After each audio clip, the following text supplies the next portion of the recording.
Sabihin ng lipat mo sa ABS. At paano nagbago na ngayon yung plano mo sa karera mo?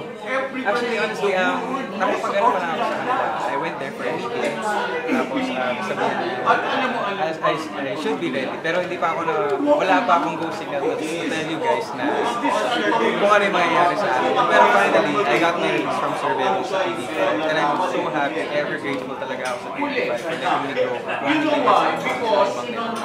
Pero meron ko bang i-apply na natutunan from the past na iiwasan mo o mas gagawin mo ngayon na nasa bagong bahay ka? Ako, gagawin ko pa rin yung nag-set sa akin ng standards. Kasi yung pagpasok ko sa TV5 noon, sila yung naka-discover sa akin sa Artista Academy. It's a school kasi. Artista Academy school yun. Natuturuan nila ako ng manners, the way I handle myself, yung talents, kung paano yan. So yan, makisama sa tao. Yun, I'll improve on that still. Kasi yun ang mga kumbaga tinatawag core na values na nakuha ko sa kanila kasi that's where I started.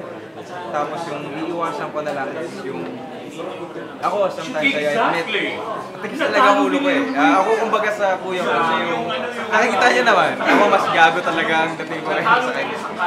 Pero some parts true na mas gago talaga ako. Yun, ways to improve myself. Ngayon, nasa into books ako. Maybe to be a better you, better me. So para sa akin, improve ang self-values and of course family.